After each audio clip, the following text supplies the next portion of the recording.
بجے سوال پڑھتے ہوئے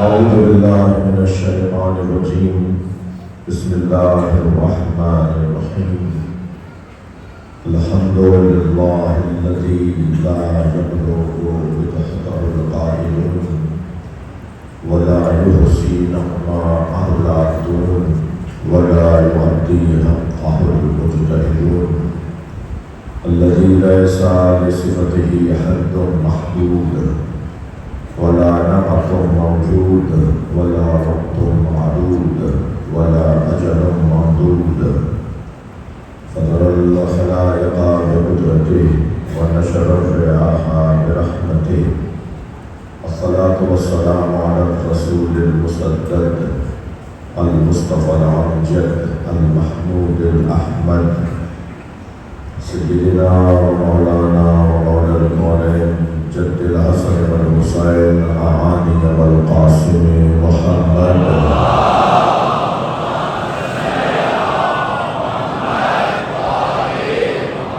وآله الطيبين الطاهرين المعصومين الذين قال الله إنما يريد الله ليذهب عنكم الرجس أهل البيت ويطهركم تطهيرا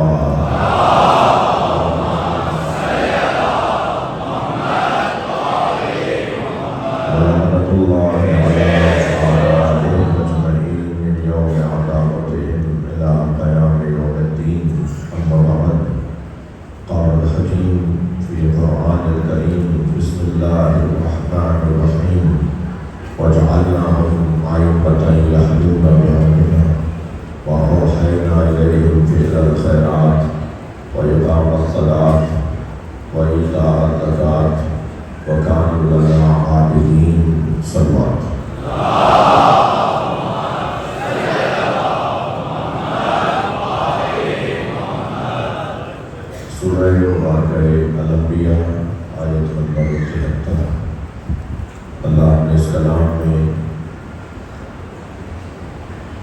مقصد ایمان، شرائط ایمان، اہداف ایمان اور عظمت ایمان کو بیان کرنا ہے۔ وَجَعَلْنَاهُمْ أَئِمَّةً يَهْدُونَ بِأَمْرِنَا، اور ہم نے انہیں امام بنایا ہے جو ہمارے عمل کی ہدایت دیتے ہیں، دیتے رہیں گے۔ وَأَوْحَيْنَا إِلَيْهِمْ فِعْلَ الْخَيْرَاتِ، اور ہم نے ان پر نیک کاموں کی، خیر امور کی، امور خیر کی، افعال خیر کی وحی کی ہے۔ وَإِقَامَ الصَّلَاةِ، اور ہم نے وحی کی ہے کہ وہ نماز قائم کریں۔ وَإِيتَاءَ الزَّکَاۃ، یہ واو عاطفہ ہے، اوحینا کے اوپر بچے۔ ہم نے وحی کی ہے کہ وہ نیک کام کریں، ہم نے وحی کی ہے کہ وہ نماز قائم کریں، ہم نے وحی کی ہے کہ وہ زکوٰۃ دیں۔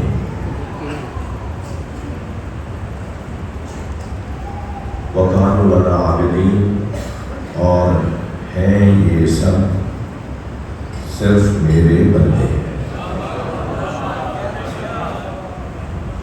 شاید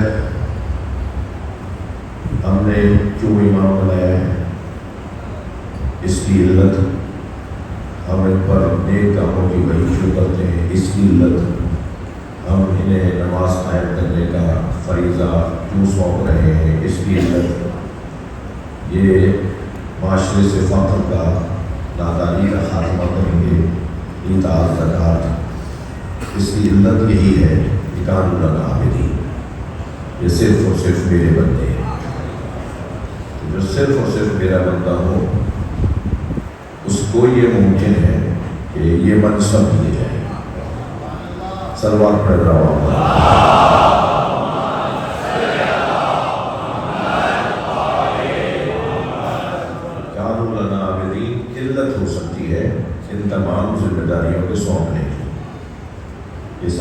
ثابت کر رہے ہیں کہ یہ صرف تیرے بندے ہیں. اب یہ بحث یا یہ سوال یا یہ غور کیا جائے کہ پہلے ذمہ داریاں دی گئی ہیں اور پھر وہ بندے بنے ہیں، یا پہلے وہ بندے تھے تو ذمہ داری دی گئی. یہ اس وجہ سے اللہ کے بندے بنے کہ اللہ نے یعنی صرف محض اللہ کے عبد بنے کہ اللہ نے انہیں اتنے بڑے بڑے منصب دیے. تو اللہ جب اتنا کچھ دے رہا ہے تو وہ بھی تو صرف اللہ ہی کے ہوں. یا تو یہ علت ہے یا نہیں، اس کے برخلاف ہے، کیونکہ وہ تھے ہی اللہ کے بندے، وہ ہیں ہی اللہ کے بندے، وہ اللہ کے علاوہ کسی کو حساب میں نہیں لاتے. ان کے نزدیک اللہ کے علاوہ کوئی ہے ہی نہیں. تو اس لیے اللہ نے یہ ساری ذمہ داریاں دی. ایک اور آیت میں بھی اللہ نے سورہ سجدہ میں اسی مفہوم کو تھوڑا سا دوسرے زاویے سے رہنمائی فرمائی ہے. وجعلنا منہم ائمۃ یہدون بامرنا، اور ہم نے ان میں سے کچھ کو امام بنایا ہے. ہم نے کچھ کو امام، وہاں بھی یہی ہے کہ یہدون بامرنا، ان کا کام یہ ہے کہ وہ ہمارے امر کی ہدایت کریں. امر کی ہدایت کا بھی سوال یہ ہے کہ وہ ہمارے امر کی ہدایت کریں گے. ایک امر ہے ہمارا، وہ پہنچائیں. ایک امر ہمارا ہے، ایک حکم ہمارا ہے، ایک مشیت ہماری ہے، ایک مرضی ہماری ہے. اللہ کہتا ہے میری ایک مرضی ہے، میری ایک مشیت ہے، میرا ایک حکم ہے، اسے لوگوں تک پہنچائیں. یا یہ مطلب ہے کہ میری اجازت سے لوگوں کو ہدایت ہے، یہ بھی ممکن ہے. اور دونوں میں فضیلت ہے. یعنی آپ قرآن کی آیت کو آخر سے اول پڑھیں تب بھی فضیلت، اور اول سے آخر پڑھیں مطلب میں تب بھی فضیلت، بیچ میں سے کوئی جملہ لے لیں تب بھی فضیلت. یعنی یہ طے ہے کہ پھول کو جہاں سے دیکھو پھول نظر آتا ہے. سلوات پڑھنا ذرا محمد.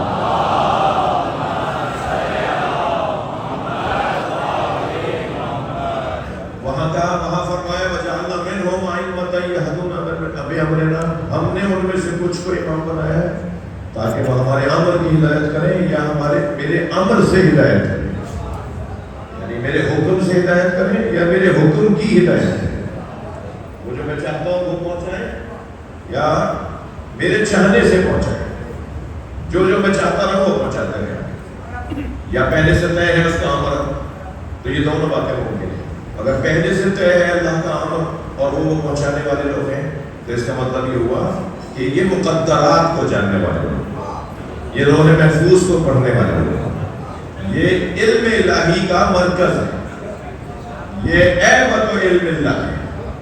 یعنی اس نقطے کی تائید میں بھی ہمارے پاس حدیث موجود ہے کہ اس گھرانے کو، ان 14 کو اللہ نے اپنا علم رکھنے کی جگہ بنایا. جیسے زیارت عاشورہ میں میرے مولا امام علی نقی علیہ السلام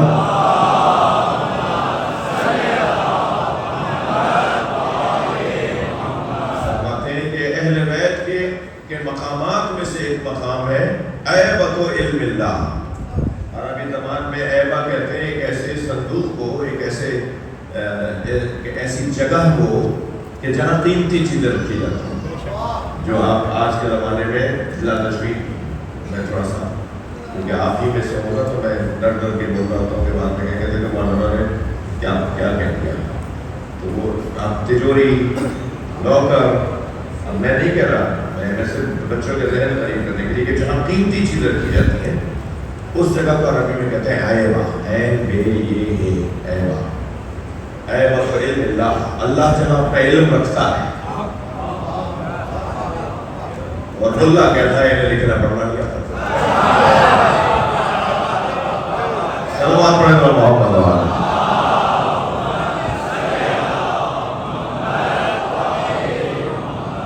ویسے اب اللہ کی جگہ بچی نہیں ہے، یا اس کو اپنی اصلاح کرنی پڑے گی اور یا بہرحال اسے اپنا عنوان بدلنا پڑے گا. بات روشن ہے؟ بات تھوڑی سی آگے بڑھے. یہ جو امام کی عظمت کو اللہ بیان کر رہا ہے، یہ جو آخری حصہ ہے وَقَالُوا لَنَا عَابِدِينَ، یہ ہے صرف اور صرف ہمارے بندے. یہ عبدیت جو ہے، عبودیت جو ہے، یہ بہت بڑی عظمت ہے، بہت بڑا عنوان ہے. بلکہ اگر میں یہ کہنے کو درست ہے کہ حتیٰ رسالت اور نبوت اور امامت سے بڑا مقام. ابھی عرض کروں گا جلدی میں کوئی نہیں پھر نتیجہ نہ لے. سلمان پڑھ رہا ہوں.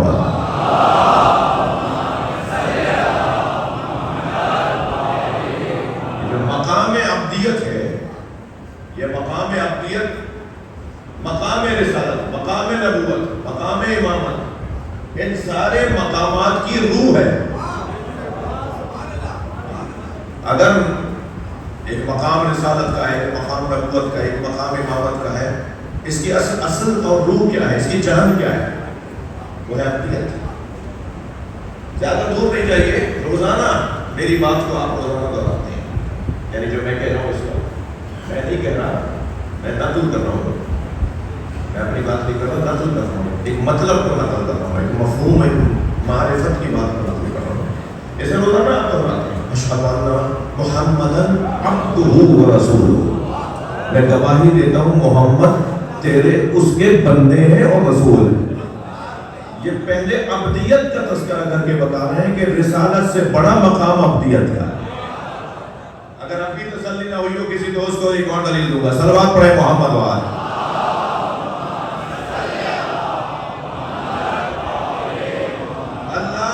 اللہ اپنے نبی کو، رسول کو، اولی العزم کو، خاتم الانبیاء کو، امام کو معراج پر نہیں لے کر گیا، بندے کو معراج پہ لے کے گیا. صلوات پڑھ لیں محمد وآلہ.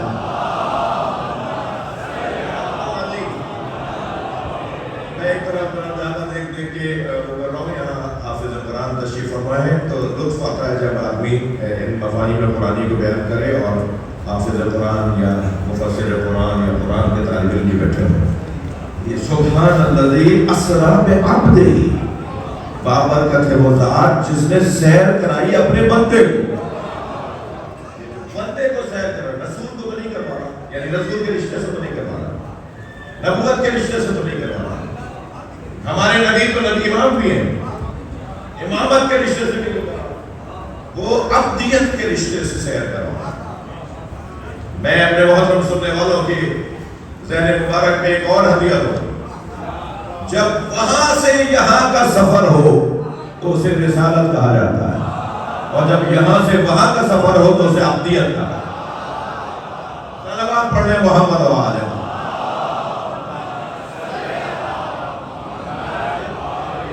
یہ یہاں سے وہاں کا سفر ہے جو بندگی کا سفر ہے.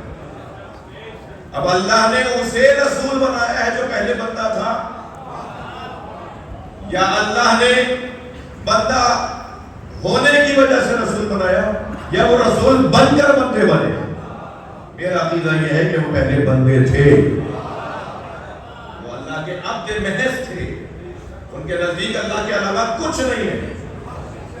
میں تمہید لے رہا ہوں، مجھے خطبے کا آغاز کرنا ہے. صلوات پڑھیں محمد وآلہ.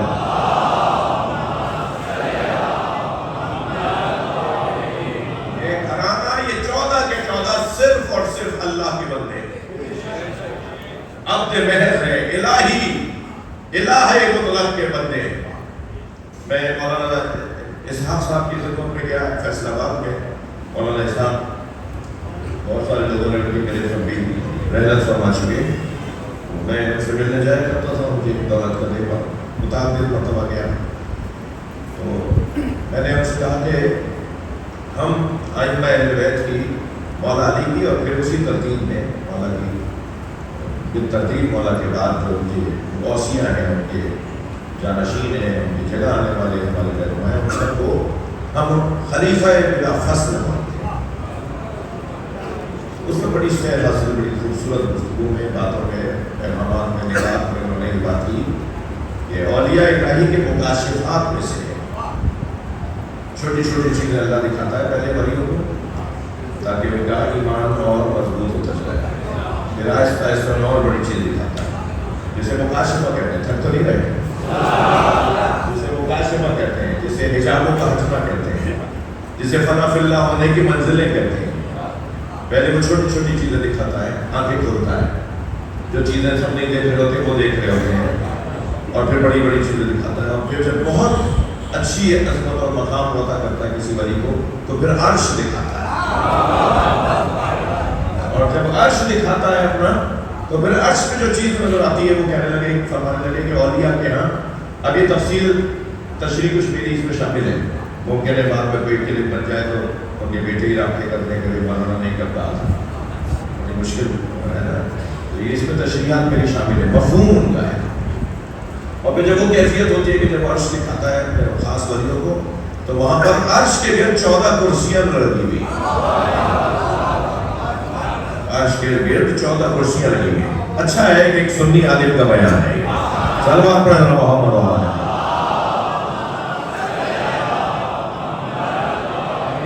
عرش الہی کے گرد 14 کرسیاں لگی ہوئی ہیں اور ان 14 کرسیوں پر گویا نور بیٹھا ہوا ہے، اور وہ 14 کے 14 جو نور ہیں ان سب کا رخ اللہ کی طرف ہے، پشت دنیا کی طرف۔ صلوات پڑھ لیں محمد وآلہ۔ اس سے بلند صلوات ہو دیئے گا۔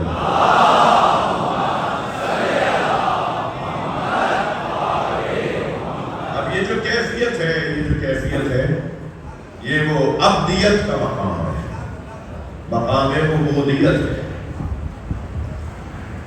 یہ سب سے بڑا مقام ہے، سب سے بڑی فضیلت ہے۔ اگر کہیں آپ کو جرم نظر آ رہا ہے، کہیں آپ کو مجبوری نظر آ رہی ہے، کہیں آپ کو جھوٹ نظر آ رہا ہے، کہیں آپ کو مثال کے طور پر بیان انسانیت سے قریبی کیفیت نظر آ رہی ہے، تو وہاں وجہ وہی ہوتی ہے کہ یہ اللہ کا بندہ نہیں۔ اگر یہ اللہ کا بندہ ہو تو پھر یہ ساری چیزیں اس کے نزدیک ہیچ ہو، بے قیمت ہو، بے وقت ہو، بے حیثیت ہو، وہ پھر تنہا بھی ہوگا اور پھر لشکر ہوگا جب اگر اللہ کا بندہ ہوگا۔ تو ان تمام ہستیوں کے خاص طور پہ جو دروازے میں میں اور آپ بیٹھے ہیں، ان کی عظمت یہ ہے کہ یہ صرف اور صرف اللہ کا۔ بزدل لوگ کون ہوتے ہیں؟ بزدلوں کی کم سے کم پہچان بتاؤ۔ بزدلوں کی کم سے کم پہچان یہ ہے کہ وہ باکردار نہیں ہوتے، کبھی بھی کردار والا بزدل نہیں ہوتا۔ کئی کمزوری ہے اس کے کردار میں، گڈ کردار کا کمزور خود ہے، ڈرتا کسی اور سے۔ وہ جو خوف ہے نا، جو اندر کا خوف ہے، کردار کی کمزوری سے جو اندر کا خوف ہے، وہ اندر جو چور بیٹھا ہے وہ ڈراتا ہے، یا اگر تم نے ایسا کر دیا تو پھر یہ ہو جائے گا، تم نے یہ کہہ دیا تو پھر یہ ہو جائے گا، پھر وہ حق اور سچ نہیں بولتا، پھر وہ سیدھے رستے پہ نہیں رہتا، پھر وہ ہاں وہ در بدر کی ٹھوکریں کھاتا ہے، بول نہیں پاتا، وہ کچھ کر نہیں پاتا، وہ اندر کا چور سے ڈر رہا ہوتا ہے، وہ چور جو بد کرداری کا چور ہے۔ صلوات پڑھیں محمد وآلہ۔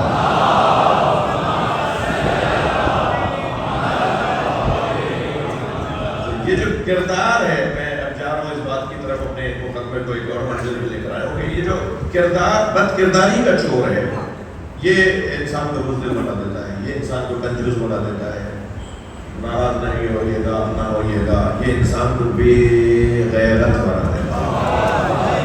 کھینچ کر میں نے اس لیے بولا ہے کہ آپ کو جلدی سے بولتا تو برا لگتا ہے، لفظ جو ہے وہ بہت زیادہ اچھا نہیں ہے، یہ انسان کو بے عزت بنا دیتا ہے، یہ انسان کو بے غیرت بنا دیتا ہے، یہ بد کرداری۔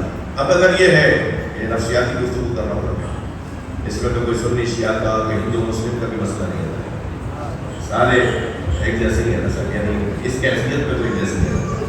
یہ جو بد کرداری کا چور ہے، جو انسان کو ڈرپوک بناتا ہے، بے غیرت بناتا ہے، بے عزت بناتا ہے، کنجوس بناتا ہے، یہ بد کرداری کا جو چور ہے نا، جہاں یہ بد کرداری کا چور ہو وہاں ماحول عمومی ہے، اور جہاں اللہ ایسا وجود خلق کرے کہ جہاں کردار عصمت کے عنوان سے پہچانا جائے، یعنی جن کے کردار پر اللہ کی نظارت، جن کے کردار پر اللہ کی نظارت، پھر ان کے ہاں وہ کیفیت ہی نہیں ہے، کیوں ڈرے کسی سے؟ انہیں کیا مطلب ہے کسی کے؟ معتبر ہوگا اپنے لیے ہوگا، ان کے نزدیک تو معتبر ہی وہ ہے کہ جو اللہ کے نزدیک معتبر ہے۔ لہذا یہ جو آیت کریمہ ہے ان اکرمکم عند اللہ اتقاکم، سورہ مبارکہ حجرات کی آیت کا ایک حصہ ہے، اللہ کے نزدیک ان اکرمکم، تمہارے نزدیک مکرم کون ہو؟ ہمیں کس کی تعظیم کرنے کا حکم ہے؟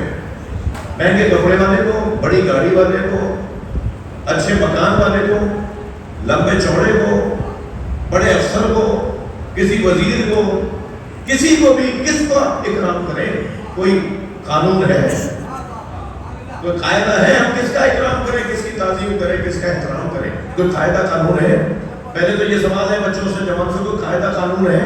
اور قاعدہ قانون اگر ہے تو وہ قاعدہ قانون ہم مسلمان ہیں یا نہیں؟ مسلمان ہیں تو قاعدہ تو اللہ سے لیں گے نا. اگر مسلمان ہیں تو قانون قرآن سے لیں گے نا. تو قرآن نے قانون یہ دیا ہے، قاعدہ ہے، وہ بھی قرآن نے دیا ہے کہ خبردار ہر ایک کا اکرام نہ کرنا، اس کا اکرام کرنا جو اللہ کا اکرام کرتا ہو، جو متقی ہو. متقی ہے ہی وہ جو اللہ کا احساس کرتا ہو. صلوات پڑھ لیں محمد و آلہ.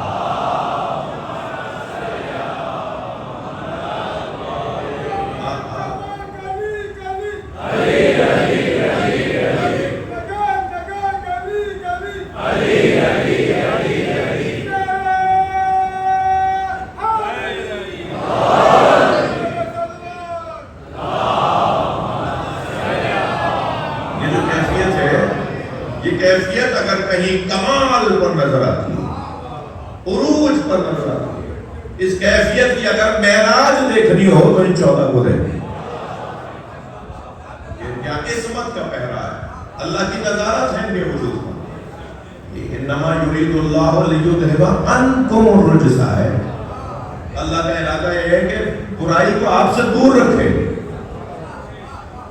یا برائی کو آپ سے دور رکھے. برائی آپ کے قریب نہیں آنے دے گا. جہاں وہ بیٹھے گے برائی بھاگے گی، جہاں وہ آگے بیٹھے گے برائی بھاگے گی. بلا تشبیہ بچوں کو سمجھانے کے لیے بعض مقناطیس، بعض کچھ ایسے میٹل کچھ چیزیں ہوتی ہیں کہ آپ وہاں رکھتے ہیں تو کچھ چیزیں پیچھے ہٹ جاتی ہیں. یہ جو گھرانہ نا، ایسا گھرانہ جہاں یہ ہوں گے وہاں برائی نہیں ہوگی، جہاں یہ ہوں گے وہاں برائی نہیں ہوگی. اسی لیے تو ہمیں حکم دیا جا رہا ہے ان کے قریب آ جاؤ. اگر یہ قریب بلا رہے ہیں تو مانے ہم برے نہیں. اگر ہمیں یہ قریب بلا رہے ہیں، ہم ان کے قریب جا رہے ہیں، اس کا مطلب ہے کہ ہمارے اندر ہمیں خوبی تھی تو انہوں نے قریب بلایا ہے. بھائی کہاں تک لے جاؤں بات کو کہ اہل بیت کے جاننے والوں میں کیا خوبی ہے؟ سب سے پہلی خوبی تو ماں باپ کا کردار ہے. جو سبب بنتا ہے کہ اہل بیت قریب بلا لیتے ہیں. صلوات پڑھ لیں محمد و آلہ.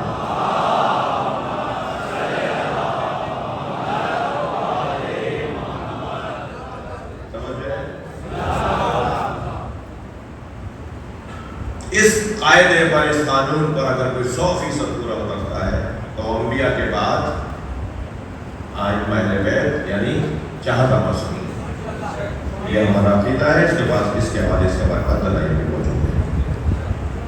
مجھے سمجھ میں نہیں آئی اب تک وہ ساری ردودات، ساری ردود، وہ ساری رد کردہ دلائل، رد کرنے والے دلائل ہمارے بھائیوں کی طرف سے کبھی کبھی ہمیں دیے جاتے ہیں.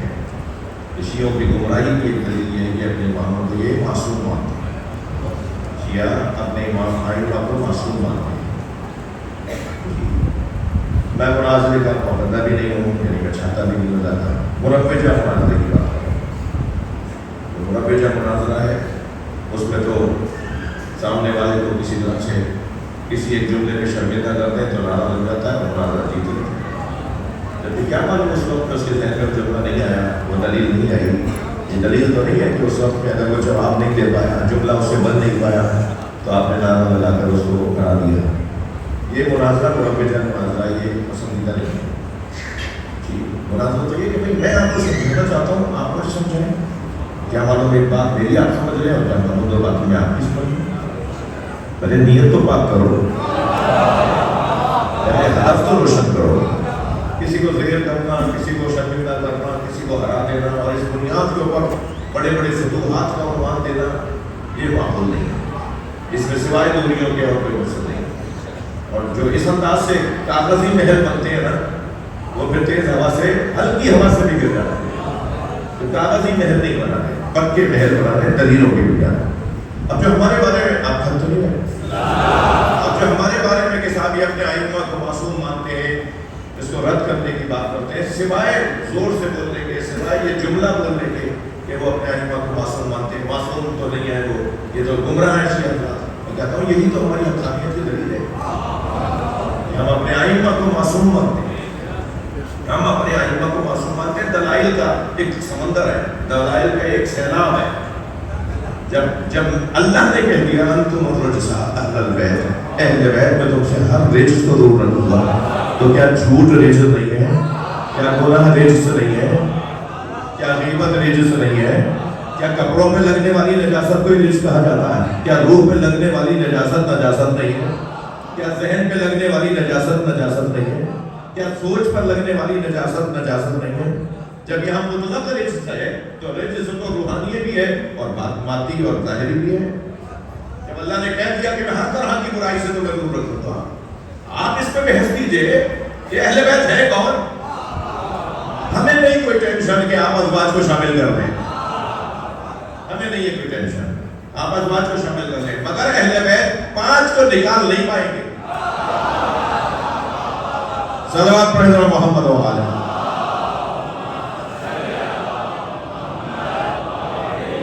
اس کے علاوہ احادیث کی صورت میں ہمارے پاس اہل بیت کی عصمت پر دلیل ہے. سرکار نے ایسے ہی فرما دیا انی تارک فیکم الثقلین کتاب اللہ و عترتی اہل بیتی، میں 2 چیزیں تمہارے سامنے چھوڑے جا رہا ہوں، تمہارے پاس چھوڑ کر جا رہا ہوں، ایک اللہ کی کتاب، ایک اپنے اہل بیت. اور پھر فرمایا کہ وَإِن تَمَسَّكْتُمْ بِهِمَا، اگر ان دونوں سے تم متمسک رہے، جڑے رہے، لن تضلوا بعدی، تو میرے بعد گمراہ نہیں ہوگے، حتیٰ یرد علی الحوض، یہاں تک کہ حوض کوثر پہ مجھ سے آگے ملوگے. تم ان سے جڑے رہے تو گمراہ نہیں ہوگے، ہم ان سے جڑ کر گمراہی سے بچ جائیں اور آپ ان کی عصمت کے قائل نہیں. یہ کیسی بات ہے؟ صلوات پڑھیں ذرا محمد و آلہ.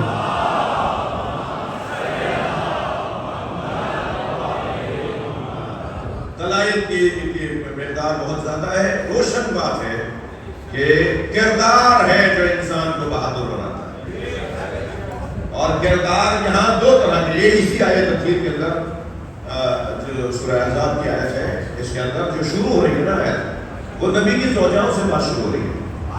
یا نساء النبی لستن کاحد من النساء ان اتقیتن، اے نبی کی زوجاؤں تم عام عورتوں کی طرح نہیں ہو، شرط یہ ہے کہ متقی بن کے رہو. وقرن فی بیوتکن، گھر میں ہی رہنا، باہر نہیں نکلنا. ولا تبرجن تبرج الجاہلیۃ الاولیٰ، زمانہ جاہلیت کی طرح بن سنور کے مت رہنا. یہ کچھ 6 شرطیں لگائی اللہ نے، یہ نہیں کرنا، یہ نہیں کرنا، یہ نہیں کرنا، یہ نہیں کرنا. جہاں نبی کے زوجاؤں سے متعلق بات تھی وہ مؤنث کے سیغے میں، کننا ہننا کننا ولا تبرجن، جتنی بھی نبی کی زوجاؤں سے متعلق. اور پھر ایک دم بیچ میں آیت آتی ہے انما یرید اللہ لیذھب عنکم، مذکر کے سیغے آ جاتے ہیں، مردوں والے سیغے آ جاتے ہیں. جہاں نبی کے زوجاؤں کی بات ہو رہی ہے 6 شرط لگائی اللہ، ایک ہی آیت ہے، ایک ہی آیت ہے، 6 شرط لگائیے، یہ نہیں کرنا، یہ نہیں کرنا، یہ نہیں کرنا، تاکہ تم فضیلت والی بنو. اور پھر فوراً وہ جو مؤنث کے سیغے تھے وہ مذکر میں بدل گئے، اس لیے کہ چادر میں جو 5 آئے تھے ان میں زیادہ مرد تھے نا. جب مرد تھے زیادہ، 5 میں زیادہ مرد ہے، ایک ہی بیوی تو ہے. سلمان پڑھے محمد و آلہ.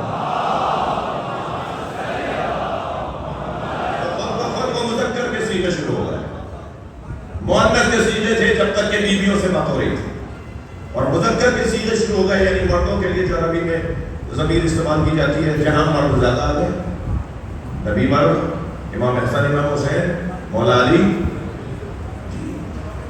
5 میں اکثریت کی بنیاد پر سیغہ بدلتا ہے، مخاطب کا جو سیغہ ہوتا ہے وہ اکثریت کی بنیاد پر بدلتا ہے. وہاں اس وقت اکثریت میں مرد ہے اس لیے وہ.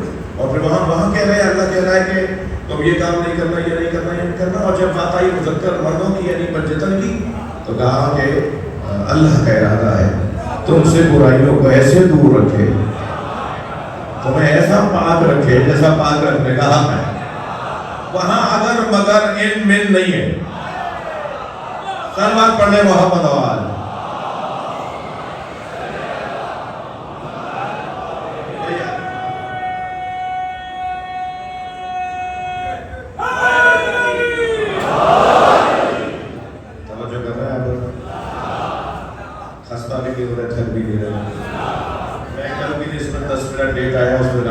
گے آپ؟ اس پہ سب نے نہیں کہا اس میں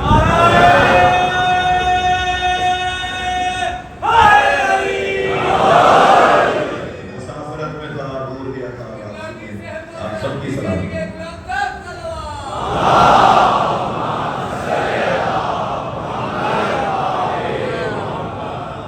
عزیزو، بات روشن ہے کہ کردار جتنا عظیم اور بڑا ہوتا چلا جائے گا اتنے ہی انسان کے اندر اس کی شخصیت نکھرتی چلی جائے گی. اور صرف اللہ کے بندے ہونے میں، صرف اللہ کی بندگی میں بنیادی شرط ہے کردار.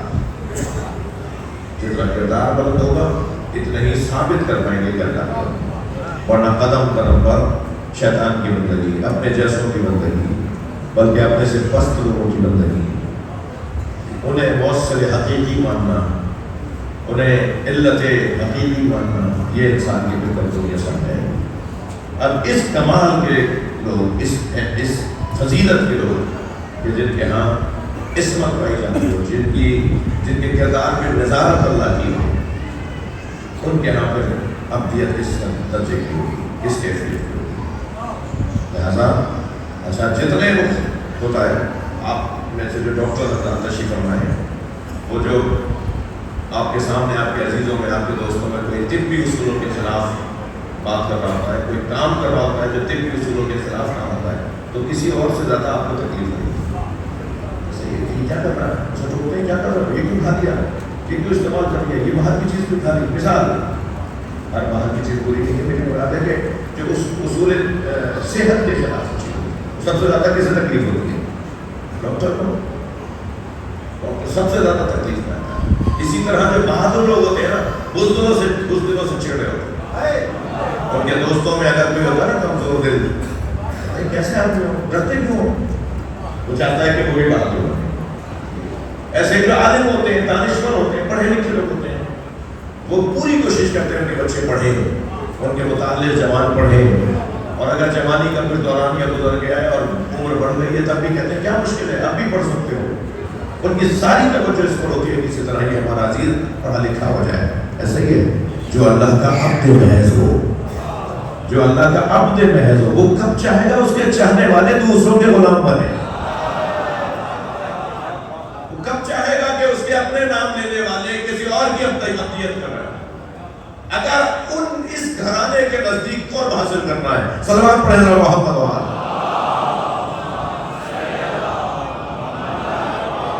اگر اس گھرانے کے نزدیک اپنا قرب بڑھانا ہے، مولا کا مطلوب بننا ہے، مولا کا پیارا بننا ہے، مولا کا مالک اشتر بننا ہے، مولا کا سلمان بننا ہے، تو پھر مولا کی عبدیت سے سیکھتے ہوئے خود کو بھی بندہ بنانا پڑے گا.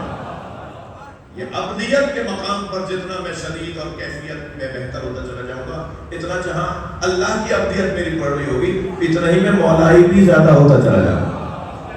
اتنا مولا علی بھی مجھے زیادہ پسند کرتے چلے. یہ قاعدہ ہے. شام کا دربار ہے، مسائل نہیں، خطبے کا آغاز کر رہا ہوں. شام کا دربار ہے، اس میں جناب زینب کا خطبہ. شام کا دربار ہے، اس میں امام سجاد کا خطاب. دربار جی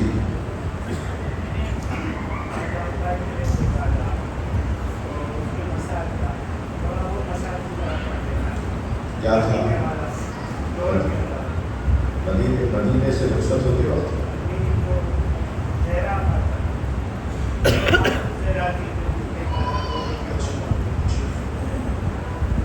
سلمان سے دیکھ کریں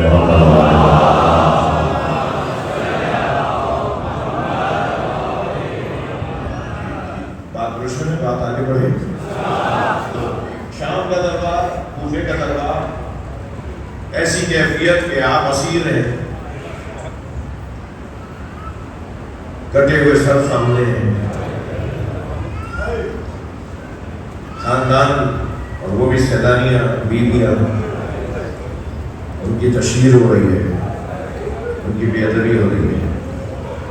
ایسی کیفیت میں میں رسولی بھائی کی تسلی کے لیے کہوں کہ اتنا تو طے ہے نا کہ عبید اللہ بن زیاد کے دربار میں اہل بیت کو لایا گیا.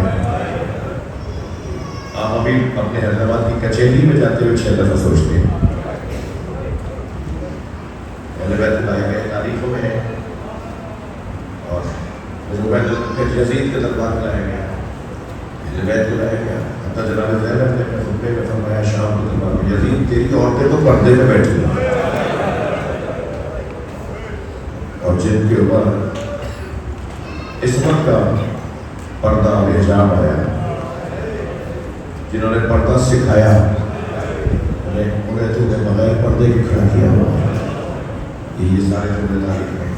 ایسی کیفیت میں امام سجاد کا خطبہ، دیکھیے میں نے ابھی مقدمہ دیا کہ کردار انسان کو عبدیت کے مقام پر، یا عبدیت کا مقام انسان کے کردار کو بدل دیتا ہے، کردار عبدیت میں جاتا ہے، عبدیت کردار کو اور بہتر کرتا ہے۔ اس گھرانے کی ایک کیفیت یہ جو ہے عبدیت والی کیفیت، عبودیت والی کیفیت، سوال یہ ہے کہ یہ اللہ کی دی ہوئی ہے یا ان کی اپنی محنت ہے؟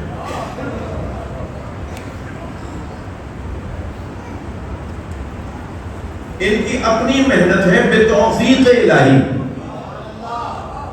اللہ چاہتا تھا کچھ ہستیاں نمائندہ ہستیاں ہوں، رہنما ہستیاں ہوں، پھر انہوں نے طویل سجدے کیے، پھر انہوں نے اپنے آپ کو گناہوں سے اور غلطیوں سے محفوظ بھی رکھا، اور اللہ چاہتا تھا ایسا، یعنی اللہ کی مشیت کے مطابق انہوں نے اپنے آپ کو ڈالا، لہٰذا نہ یہ مجبور ہے اللہ کے بندے بننے میں، نہ یہ مجبور ہے، اور نہ ہی ان کا ہی کردار ہے، صرف انہی کا کردار ہے، نہیں، اللہ نے چاہا اور انہوں نے اس چاہت الہی کو قبول کیا، اس انداز سے یہ اللہ کے بندے بنے۔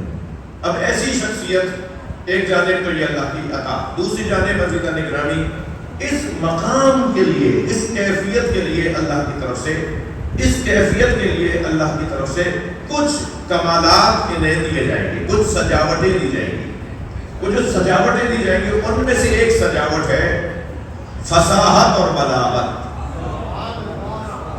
ایک کیفیت ہے خوب اچھا بولنا، کردار کے کمال پر پہاڑوں سے زیادہ اونچا کردار، آسمانوں سے زیادہ وسیع کردار، سمندروں سے زیادہ وسیع کردار، مگر بولنا نہیں آ رہا، بات پہنچا نہیں پا رہے، گفتگو کر نہیں پا رہے۔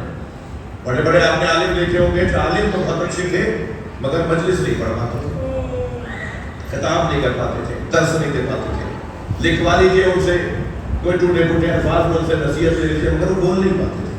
یہ جو بولنا ہے، یہ جو بات کرنا ہے، جب حضرت زید شہید کو گرفتار کر کے لائے نا، زید ابن علی امام سجاد کے فرزند حضرت زید، خاص طور پہ جو زیدی سادات کے پورے سیانہ ہیں، حسینیوں کے، حسینی سادات کے جو پورے سیانہ ہیں، انہیں جب گرفتار کر کے لائے تو ان سے کہا آخری بات کرو، کچھ دیر بعد تمہاری گردن ماری جائے گی۔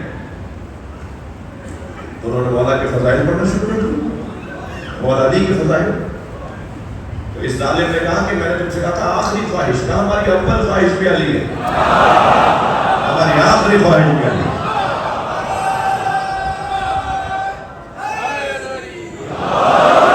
ہمارا اول آخر علی کی بات کریں گا۔ تو اس نے کہا کہ کوئی اور بات کرو، کہا نہیں۔ کیا خوبصورت جملہ فرمایا، نہانی ان تلاوت القرآن، تم مجھے قرآن پڑھنے سے روک سکتے ہو؟ یہ کیفیت حضرت زید شہید کی۔ تو پھر کسی نے کہا، آواز دے کر کہا، زید تم اہل بیت اتنے فصیح و بلیغ کیسے ہوتے ہو؟ خوب سچ کر بولتے ہو، جمع ہوئے الفاظ بولتے ہو، بامعنی اور بامفہیم بخوب گفتگو کرتے ہو، تم لوگ اتنے فصیح و بلیغ اور اتنے ادیب کیسے ہوتے ہو؟ تو جملہ سنو انہوں نے کیا جواب دیا، انہوں نے فرمایا ہمیں خطبہ حضرت فاطمہ اور دیوان ابو طالب بچپن میں پڑھایا جاتا۔ صلوات پڑھنے ذرا محمد آلہ۔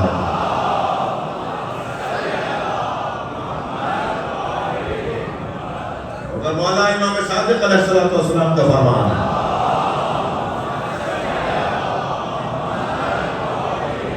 اپنے بچوں کو، جو حضرت جس میں فرمایا نا کہ کیا کیا اپنے بچوں کو پڑھاؤ، اس میں حضرت فرماتے ہیں دیوان ابو طالب اپنے بچوں کو ضرور پڑھایا کرو، اس لیے کہ ہمارے جد ابو طالب کے اشعار پڑھنے والا کبھی بھی کردار کا کمزور نہیں رہ سکتا۔ پھر فرماتے ہیں ہر شعر میں ہمارے جد نے ایک معرفت کا پیغام دیا ہے، معرفت بڑھنا شروع ہو جاتی ہے. یہ بولنے والے لوگ فرمایا اِنَّا لَعُمَرَاءِ الْكَلَامِ، مولا علی کا فرمان، میں امیر کلام ہوں. امیر کلام، امیر المومنین کو ہم نے سنا ہے، مولا فرماتا ہے کہ جو کلام ہے نا میں اس کا بھی امیر ہوں. فرماتے ہیں اَيَنْحَدِرُ عَنِّ السَّيْلِ، جب میں بولنے لگتا ہوں تو مجھ سے معرفت کا سیلاب بہتا ہے. يَنْحَدِرُ عَنِّ السَّيْلِ وَلَا يَبْقَى عَلَيَّ الطَّيْرُ، اور جب میں اڑنے لگتا ہوں، جب بولنے لگتا ہوں تو معرفت کا سیلاب بہتا ہے. جب کسی نے کہا تھا کہ مولا بتائیں متقی کسے کہتے ہیں، پہلے تو منع کرتے رہے کہ پھر سنیں گے، پھر بتاؤں گا، کسی اور موقع پہ بتاؤں گا.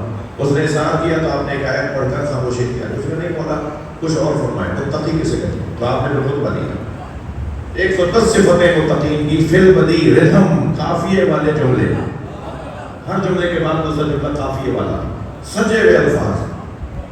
وہ حضرت نے 110 صفتیں بیان فرمائی. 110ویں صفت پہ پہنچے تو چیخنے کی آواز آئی. سر پہ مڑ کے دیکھا تو جو کہہ رہا تھا نا خود باتیں بتائیں تو صحیح، وہ مر چکا تھا. اس کے پہلے سسکیاں بننا شروع ہوئی، اس کی پہلے رونا شروع ہوا حضرت کو سنتے سنتے، اور پھر آخر ایک چیخ ماری اور دنیا سے چلا گیا. تو حضرت اس کے قریب گئے، جنازہ دیکھا، حضرت نے فرمایا اتنی خاف وہاں ہے. مجھے اسی بات کا خوف تھا، مجھے اسی بات کا خوف تھا کہ یہ برداشت نہیں کر پائے گا. تو وہاں ایک شیطان بھی بیٹھا تھا، کہنے لگا ان باتوں کا اثر آپ پہ کیوں نہیں ہوتا. تو پہلے تو حضرت نے غور سے دیکھا، فرمایا تیرے منہ میں شیطان کی زبان بول رہی ہے. علی نے فیصلہ کر دیا جو زبان علی کے خلاف چلے وہ شیطان کی زبان. صلوات پڑھنے ذرا محمد وآلہ. فرمایا تیرے منہ میں شیطان کی زبان بول رہی ہے. پھر اس کے بعد فرمایا سن میں معرفت کا سیلاب ہوں، اور جب سیلاب بہنے لگتا ہے تو سامنے آنے والے کو نقصان ہوتا ہے، سیلاب کو نقصان نہیں. يَنْحَدِرُ عَنِّ السَّيْلِ، جب میں مجھ سے سیل نکلتا ہے، میرے اندر سے سیلاب نکلتا ہے، معرفت کا سیلاب، علم کا سیلاب. وَلَا يَبْقَى عَلَيَّ الطَّيْرُ، اور جب میں اڑنے لگتا ہوں تو کوئی دنیا کا پرندہ ہی نہیں ہے جو میرے برابر آ کر پرواز کرے. سب نیچے نظر آ رہے ہوتے ہیں. یہ کیسے؟ جب امام حسن نے حضرت ابو بکر کو ممبر سے یہ کہہ کر انزل عن ممبر ابی، اترو میرے بابا کے ممبر سے، واذهب الى ممبر ابی، اپنے بابا کے ممبر پہ جاؤ. تو آپ اتر آئے، پیار کیا. کسی نے کہا ابو بکر یہ کیا کیا؟ کہنے لگا جملہ نہیں دیکھا، ایسے الفاظ تو علی والے ہی بول سکتے ہیں.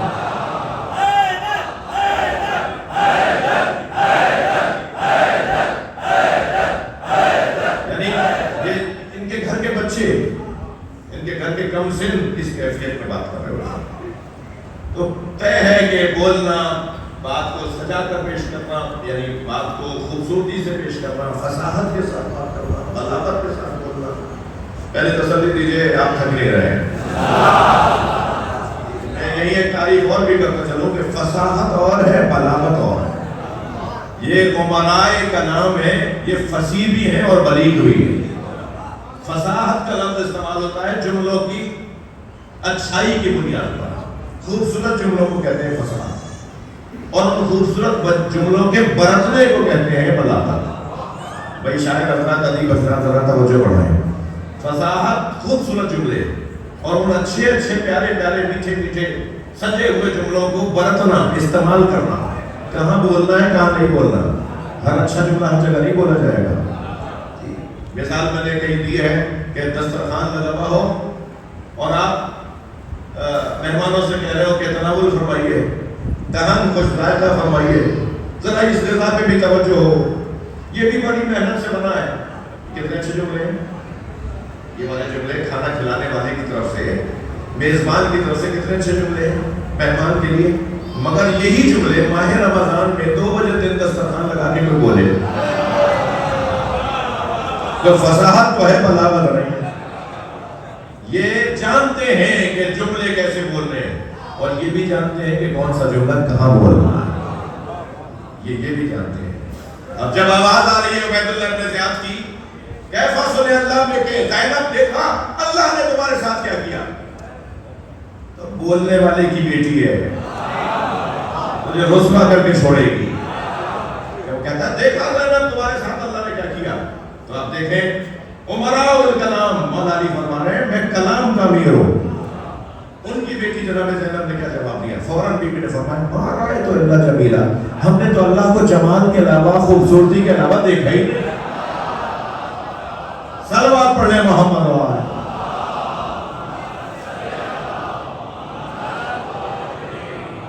بتائے چھوٹے چھوٹے جملے مگر مکمل سیمیناروں کا موضوع ہے, مکمل ریسرچ ورک اس کے اوپر ہو. ایک اتنے سے جملے کے اوپر تحقیق ہو. دنیا کے لاکھوں عرفاء, اولیاء, صوفیاء, اہل معرفت کے جملوں کو جمع کر کے گھوٹیں, اس کا ایک خمیر بنائیں. جناب زینب کے اس ایک جملے کی برابری نہیں ہے. بڑے بڑے خوبصورت جملے, بڑے بڑے معرفت کے کلمات کہتے ہیں اللہ کے ولی, مگر جناب زینب نے ایک جملہ, دربار اسیری, کٹے ہوئے سر, بچے اور بیویاں رسیوں میں, مردوں سے خطاب, بڑے اطمینان سے فرمایا ما رأیت الا جمیلا, ہم نے تو اللہ کے یہاں حسن و جمال کے علاوہ کچھ اور نہیں کیا. تو بتائے گا مجھے اللہ کون ہے, تو مجھے سمجھائے گا, مجھے تو بتائے گا اللہ کون ہے. فرماتی البلاء والولا, یہ کتنا سا جملہ ہے. البلاء ایک لفظ, للولا ایک لفظ, دو لفظوں کا جملہ, اس سے چھوٹا جملہ نہیں ہو سکتا.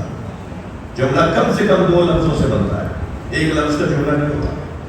دو, تین, چار, پانچ, خماسی بھی ہوتا ہے, رباعی بھی ہوتا ہے, ثلاثی بھی ہوتا ہے جی, مگر دو لفظوں سے کم کا جملہ نہیں ہوتا.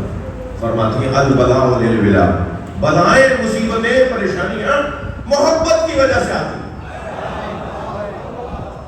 جتنی بلائیں آپ کو بڑھتی بھی نظر آئیں, سمجھے محبت بڑھ رہی ہے. اب دنیا میں کوئی بتاؤ کہ ہم سے زیادہ کسی نے بلاؤں کا سامنا کیا, ہم اہل بیت سے زیادہ کسی نے مصیبتوں کا سامنا کیا. جب ہم نے سب سے زیادہ مصیبتوں کا سامنا کیا ہے تو بس یہی کسوٹی ہے, اللہ سب سے زیادہ ہم سے پیار کرتا ہے. کیا خوبصورت پیغام ہے. صلوات پڑھیں محمد وآلہ.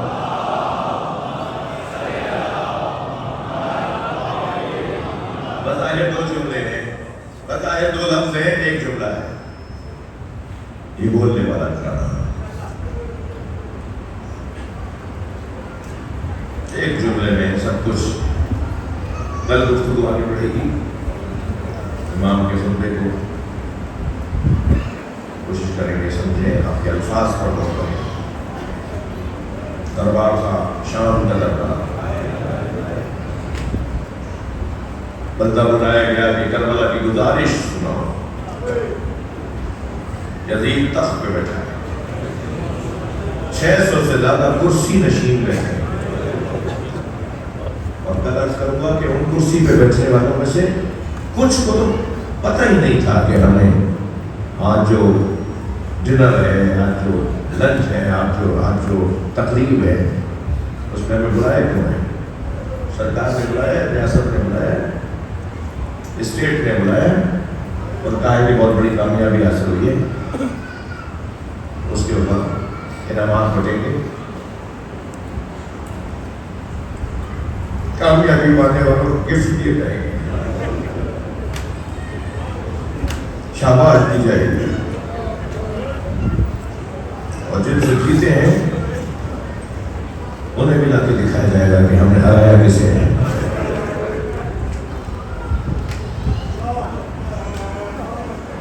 یہ کیفیت ہے. 600 سے زیادہ کرسی نشین, بیویاں کھڑی ہوئی ہیں, امام اسیر کھڑے ہیں, باقی سب بیٹھے ہیں, اور انتظار ہو رہا ہے کہ یزید آئے گا.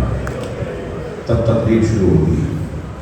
ابھی یزید آتا ہے, سب کو ادب احترام کرنے کا حکم دیا جاتا ہے, پھر وہ تخت پہ بیٹھتا ہے, اور پھر کہتا ہے کہ کوئی گزارش سن رہے, بتاؤ کربلا میں کیا ہوا. اور پھر شیخ گزارش سناتا ہے, اور کہتا ہے امیر ہم نے حسین کے اصحاب کو مارا. وہ جو زہیر خیر تھے نا، بڑا نام تھا، ہم نے مار دیا. وہ جو حبیب ابن مظاہر تھے نا، بڑا نام تھا ان کا، ایک قبیلے کا سردار تھا، ہم نے مار دیا. وہ جو مسلم ابن اوسط تھا، بڑی شہرتیں تھی اس کی، ہم نے مار دیا. بولتا رہا. پھر ہم نے حسین کے جوانوں کو مارا. ہم نے حسین کا علی اکبر مار دیا.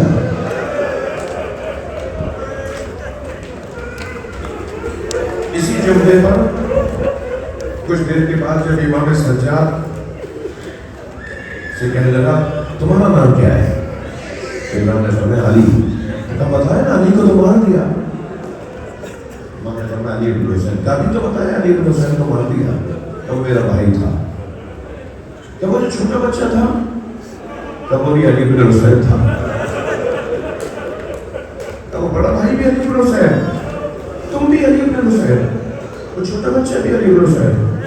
امام نے فرمایا میرے بابا فرماتے ہیں کہ اگر اللہ مجھے 100 بیٹے دیتا تو میں سارے بیٹوں کے نام علی رکھتا. مجھے تو بتایا ہے، ہمیں تو ابھی بتایا ہے کہ علی کو مار دیا.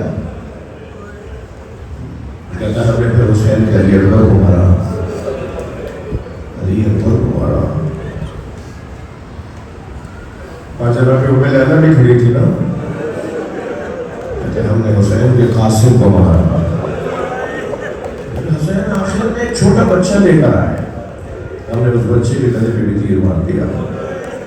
کیسے سن رہی ہوگی جناب زینب، کیسے سن رہی ہوگی جناب رباب.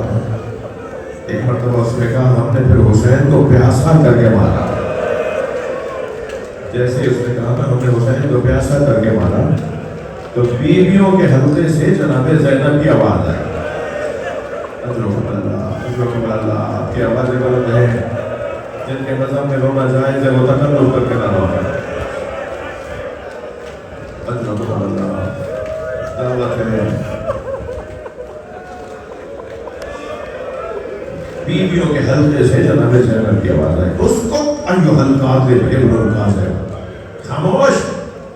سب نے مڑ کے دیکھا، ایسا لگ رہا تھا جیسے سب کو خاموش کر دیا ہوگا. بیوی کی آواز آئی اس کو خاموش، جھوٹا اور جھوٹے کی اولاد. سب نے مڑ کر دیکھا یہ کون ہے، یہ کون ہے؟ کہ یہ حسین کی بہن. اللہ تعالیٰ نے بیان کر کون یہ منظر. کسی نے آواز دے کر کہیں نے باہر لاؤ، مر جائیں ہمیں جملے پر. ہم سے کہتے ہو کہ یہ روتے کیوں ہیں؟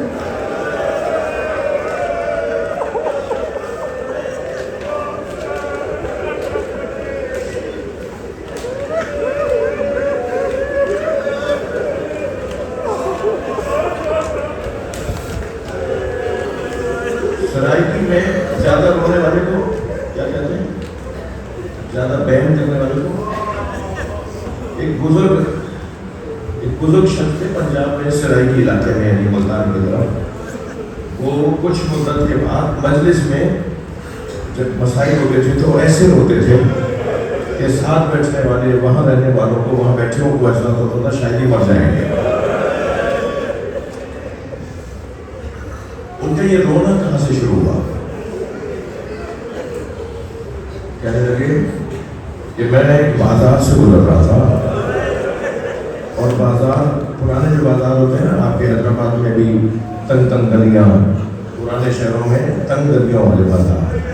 کہنے لگا میں ایک بازار سے گزر رہا تھا، وہاں ایک شخص اپنے بچوں کو لے کے چل رہا تھا کہ اس کی بچی مجمع میں کھو گئی.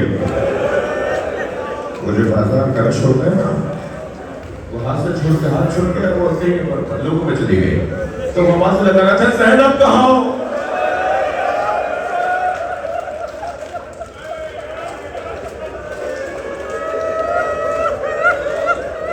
میں اس بزرگ کا نام بھی جانتا ہوں اور ایک خاص لفظ کہتے ہیں زیادہ رونے والے کو، زیادہ بین کرنے والے کو. پھر وہ مجلس میں جب بھی بیٹھتے تھے ایسے روتے تھے. کربلا میں